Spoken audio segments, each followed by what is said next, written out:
प्रिय विद्यार्थियों, आप सब कैसे हो? भगवान से प्रार्थना करता हूँ कि आप स्वस्थ और खुश रहें, आपका भविष्य उज्जवल हो। बच्चों, आज का भी टॉपिक है मेरे सपनों का भारत। निबंध है, 7 नंबर का आता है, तो केयरफुल होकर के पूरा वीडियो सुनिएगा और समझिएगा। मेरे सपनों का भारत, भारत की वर्तमान स्थिति, मेरे सपनों का भारत कैसा होगा, कृषि और उद्योग, शिक्षा, संरक्षण, राष्ट्रीय एकता और सद्भाव, स्वप्न साकार होने की आशा। स्वतंत्रता पाने के बाद, स्वतंत्रता प्राप्ति के बाद कृषि, उद्योग, व्यापार, विज्ञान, शिक्षा, संरक्षण आदि क्षेत्रों में भारत ने प्रगति के दर्शन कराए हैं। इन क्षेत्रों में भारत का विकास हुआ है। विश्व के विकासशील देशों में भारत का अग्र स्थान है। जैसे विकासशील और विकसित, विकसित राष्ट्र और विकासशील राष्ट्र,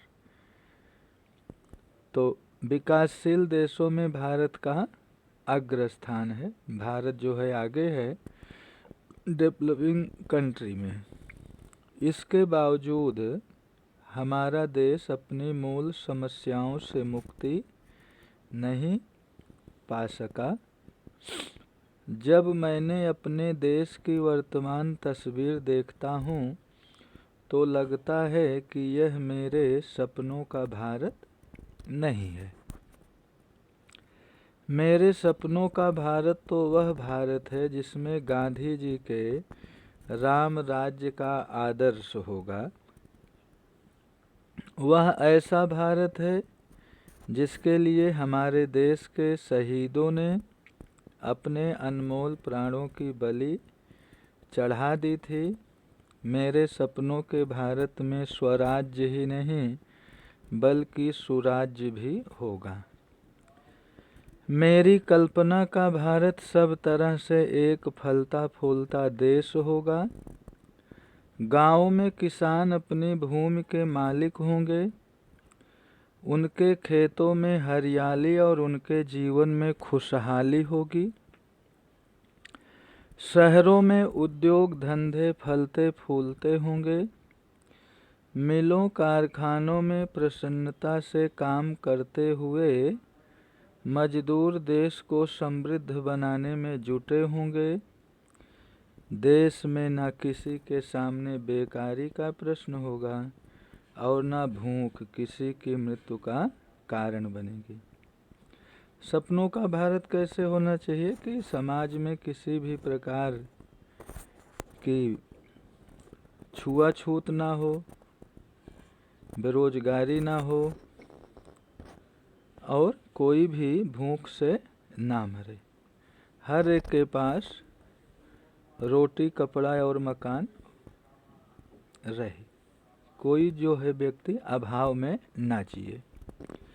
सबके तन पर कपड़ा होगा और सबके दिल में खुशी होगी। मेरे सपनों के भारत में छोटे से छोटे गांव में भी प्राथमिक पाठशाला होगी। बड़े गांवों में विद्यालय और कस्बों में महाविद्यालय ज्ञान विज्ञान का प्रकाश फैलाते होंगे। जगह जगह पुस्तकालयों और वाचनालयों की स्थापना होगी। हर जगह लाइब्रेरी हो। उच्च शिक्षा के द्वार सबके लिए खुले होंगे। शिक्षा में औद्योगिक और तांत्रिकी विषयों को महत्वपूर्ण स्थान दिया जाएगा। हमारे विद्यालय सरस्वती के सच्चे मंदिर होंगे। मेरे सपनों के भारत में रोगों को लोगों के जीवन पर हावी नहीं होने दिया जाएगा। शहरी और देहाती इलाकों में चिकित्सा की उत्तम सुविधाएं उपलब्ध रहेंगी। गांव-गांव दवाखाने होंगे। गांव का डॉक्टर किसी ग्रामवासी को बेमौत नहीं मरने देगा।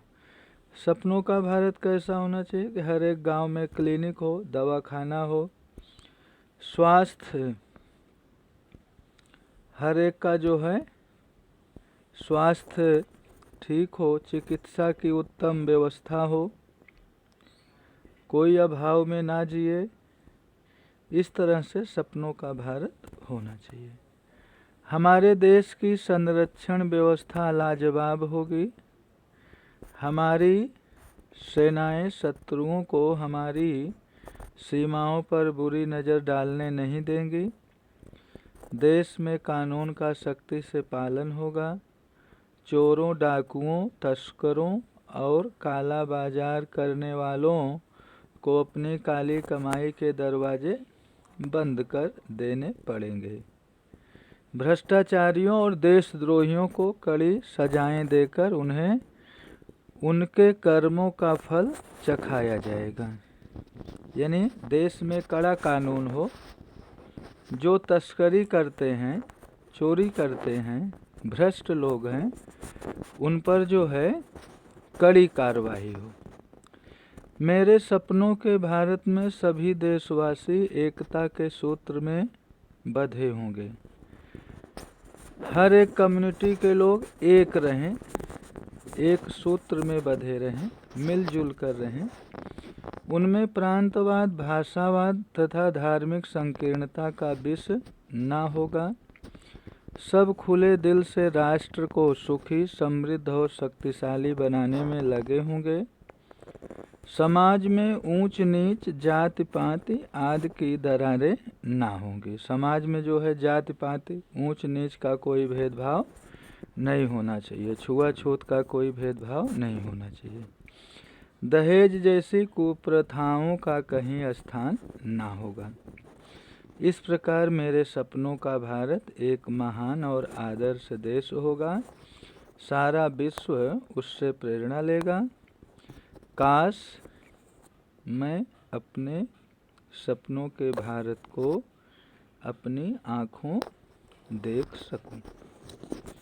तो बच्चों, आज का होमवर्क रहेगा मेरे सपनों का भारत निबंध फेयर नोटबुक में लिखो और याद करो। यही होमवर्क रहा। Thank you.